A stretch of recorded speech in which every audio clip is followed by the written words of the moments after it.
Halo adik-adik, selamat hari Minggu. Senang sekali Kak Ing dapat berjumpa kembali dengan adik-adik hari ini. Nah adik-adik, bagaimana kabar adik-adik sekalian? Wah, Kak Ing berharap semuanya tetap sehat ya, tetap semangat mengikuti kebaktian anak hari ini. Yuk adik-adik, supaya lebih semangat kita mau gerakin badan untuk memuji Tuhan. Kita nyanyikan lagu Selamat Pagi Tuhan.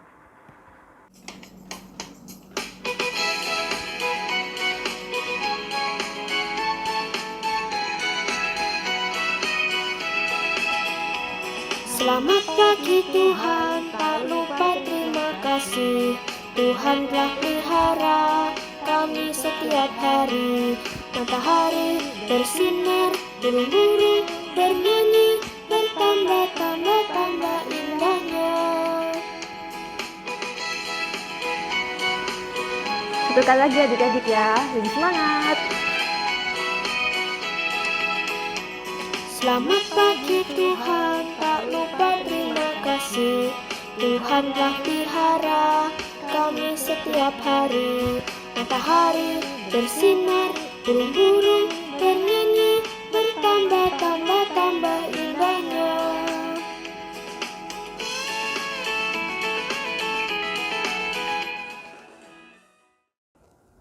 Adik-adik, sebelum kita memulai ibadah kebaktian anak ini, kita mau berdoa dulu ya. Berdoa memohon pimpinan Tuhan agar kebaktian anak berjalan dengan lancar. Ya, doa pembukaan akan dipimpin oleh Nicole dari kelas 3. Teman-teman, mari kita berdoa. Allah Bapa yang baik, terima kasih Tuhan atas penyertaan-Mu yang Kau beri kepada kami. Tuhan, sebentar lagi kami akan mengikuti ibadah kebaktian anak. Kiranya Tuhan menyertai dari awal hingga akhir ibadah anak hari ini. Kami menyerahkan semua ibadah hari ini ke tangan-Mu. Dalam nama Tuhan Yesus kami berdoa dan mengucap syukur. Amin.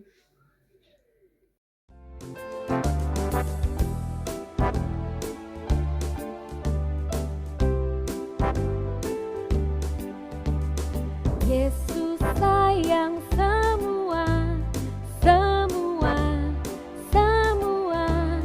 Yesus sayang semua. Sayang papa, sayang mama, sayang kakak, sayang adik, sayang kamu dan saya, sayang semua. Yesus sayang semua. Yesus sayang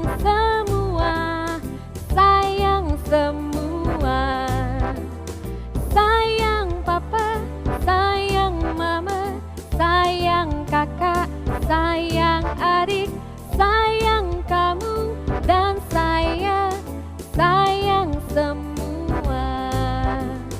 Sayang kamu dan saya, sayang semua. Sayang kamu dan saya, sayang semua.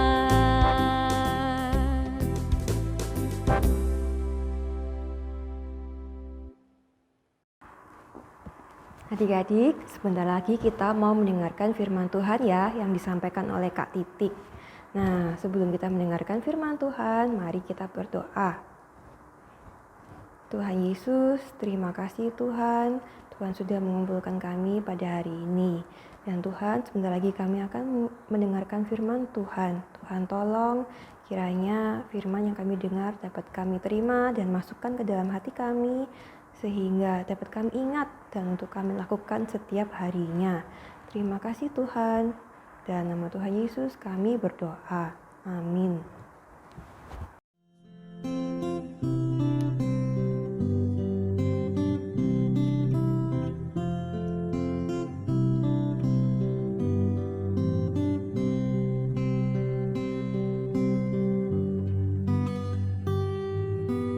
Yesus ku panggil, Yesus ku undang, masuk dalam hatiku.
adik-adik?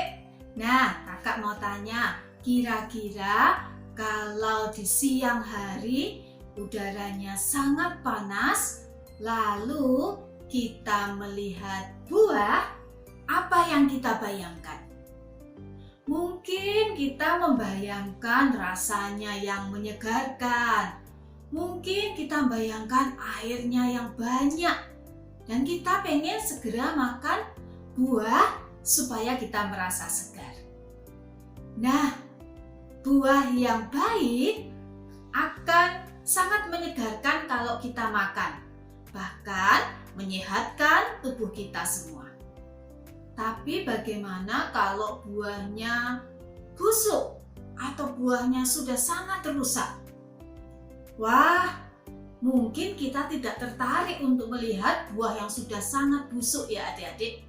Apalagi nanti ada uletnya di dalam buah. Wah, buah yang busuk tidak tertarik untuk kita lihat, tidak menarik untuk dilihat. Apalagi untuk dimakan. Kita tidak mau makan buah yang busuk ya adik-adik. Bukan hanya tidak segar, tapi juga tidak menyehatkan tubuh kita. Mungkin hanya bisa kita buang. Nah, hari ini cerita firman Tuhan berkaitan juga dengan buah. Tapi bukan buah yang ada di sini ya adik-adik. Buah itu tidak ada di sini. Sangat mungkin adik-adik belum pernah melihat buah ini, apalagi memakannya. Yaitu buah ara. Cerita firman Tuhan nanti ada buah ara yang baik, tapi juga ada buah ara yang sangat rusak atau busuk. Adik-adik bisa membaca ceritanya di dalam Alkitab, dalam Yeremia pasal 24 ayat 1 sampai 10. Apa itu buah ara? Buah ara, seperti yang digambar sini, adalah buah khas daerah Timur Tengah, termasuk Israel. Pohonnya tinggi adik-adik, bisa mencapai 10 meter. Wah, dan pohon ini bisa tumbuh bahkan di tanah yang berbatu-batu. Penglihatan apa yang dilihat Yeremia?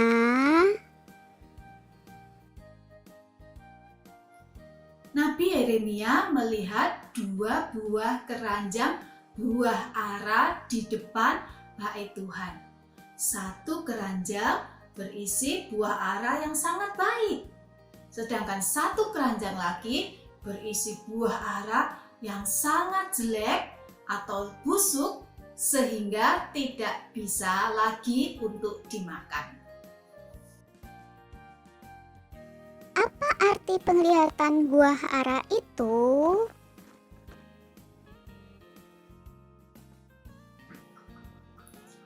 Buah ara yang baik artinya adalah orang-orang Israel yang ditangkap dan dibawa ke pembuangan ke kerajaan lain, yaitu kerajaan Babel. Jadi adik-adik, pada waktu itu Nebukadnezar, raja kerajaan Babel, datang ke Israel menyerang Yerusalem, menyerang Israel dan mengalahkan Israel. Raja Israel dan beberapa orang Israel yang pandai ditangkap, dibawa oleh Raja Babel, Raja Nebukadnezar ini dibawa kembali ke negerinya, yaitu ke Babel. Tapi ada sebagian orang Israel lain yang dibiarkan tetap tinggal di Yerusalem. Nah, buah ara yang baik itu artinya adalah orang-orang Israel yang ditangkap dan ditawan, dibawa ke kerajaan Babel. Sedangkan buah ara yang jelek atau yang busuk tadi itu artinya adalah orang-orang Israel yang tetap tinggal di Yerusalem. Mengapa orang Israel yang ditangkap digambarkan sebagai buah ara yang baik, sedangkan yang tetap tinggal sebagai buah ara yang jelek? Karena orang-orang Israel yang ditangkap dan dibawa oleh Raja Nebukadnezar itu pada akhirnya bertobat. Mereka mau percaya kepada Tuhan. Di tanah pembuangan di daerah Babel, mereka mau mengandalkan Tuhan. Mereka mau percaya kepada Tuhan. Mereka mencari Tuhan di dalam kehidupan mereka. Adik-adik, Tuhan senang melihat umatnya, anak-anaknya yang mencari Dia, yang mau mengenal Tuhan dengan sungguh-sungguh.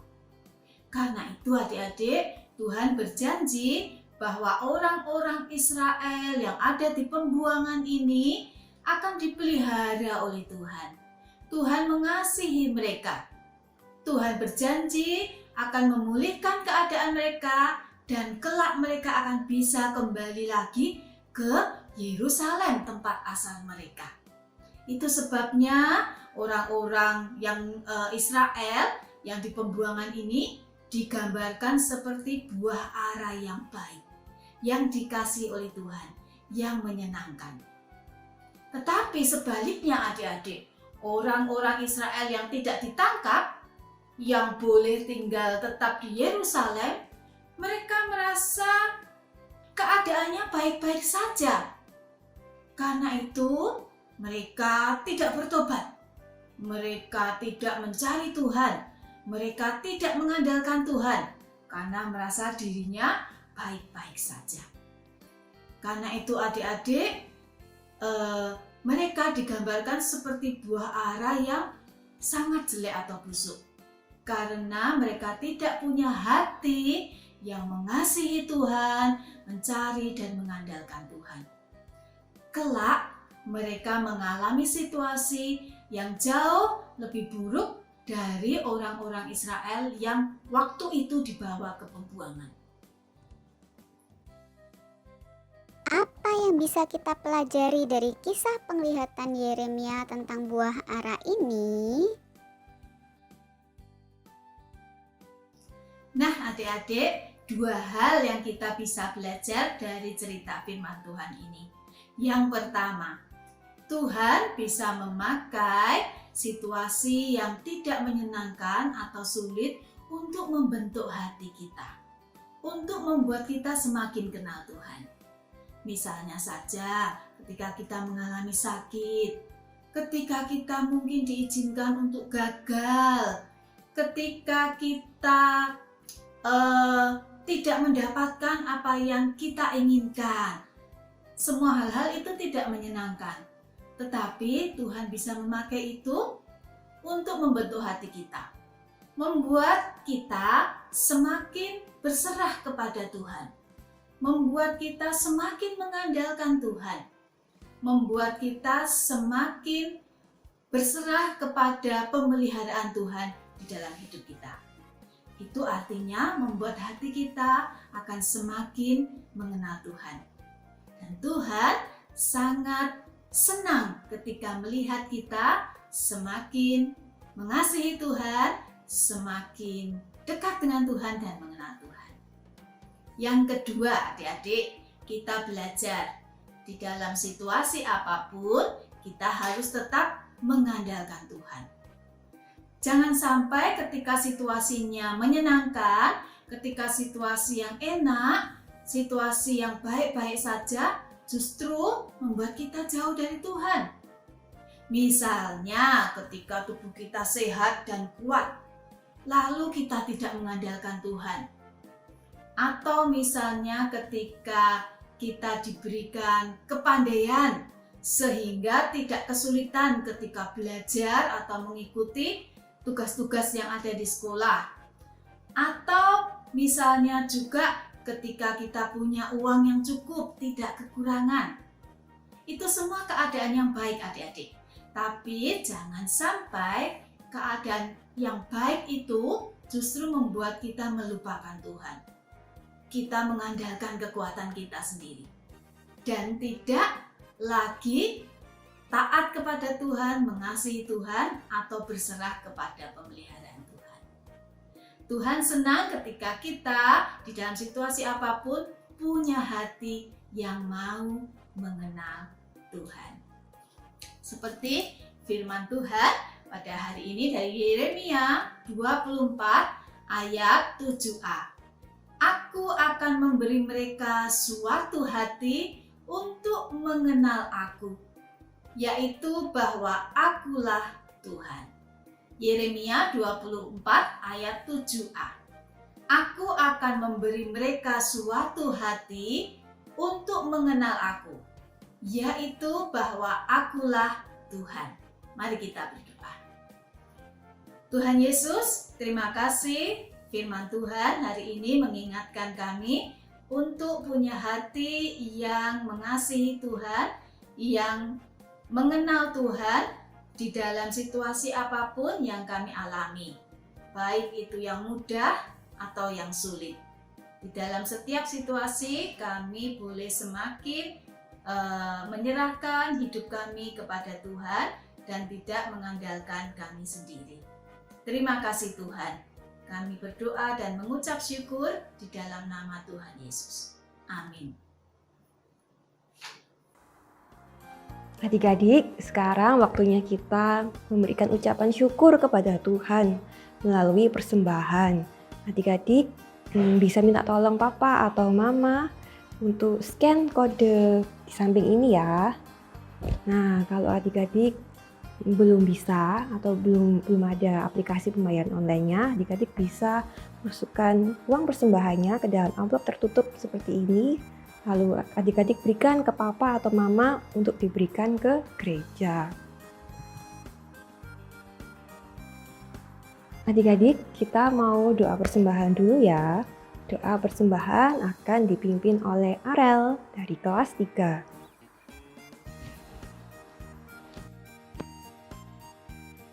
Mari teman-teman kita membawa persembahan kita ke dalam doa.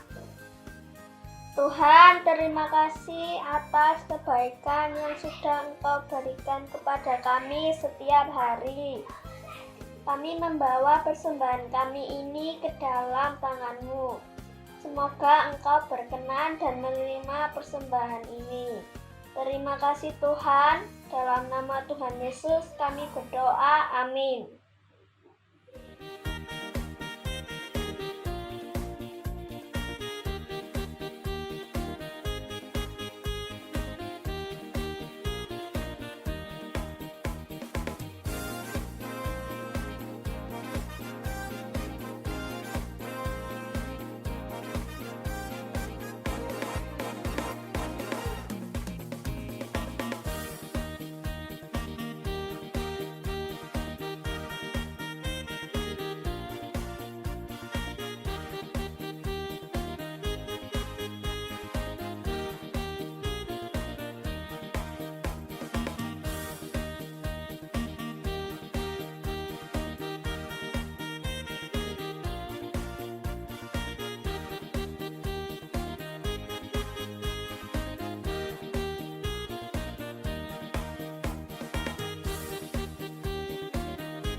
Wah, adik-adik, nggak terasa ya, kita sudah akan mengakhiri kebaktian anak hari ini.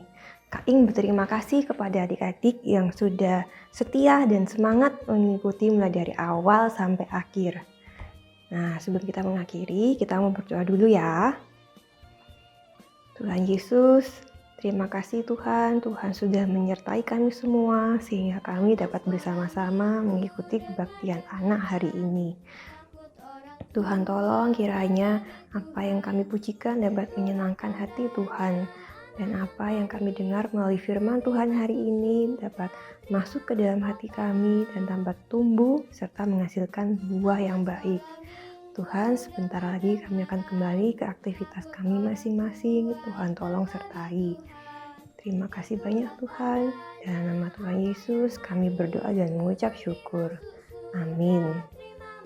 Adik-adik tetap sehat ya, tetap semangat. Sampai jumpa minggu depan. Dah.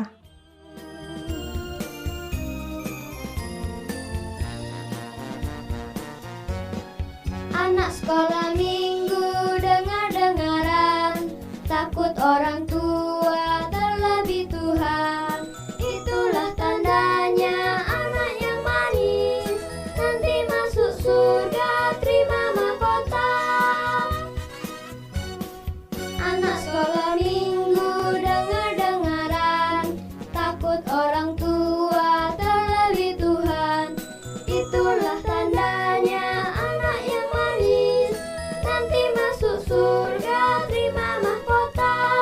Nanti masuk surga terima mahkota.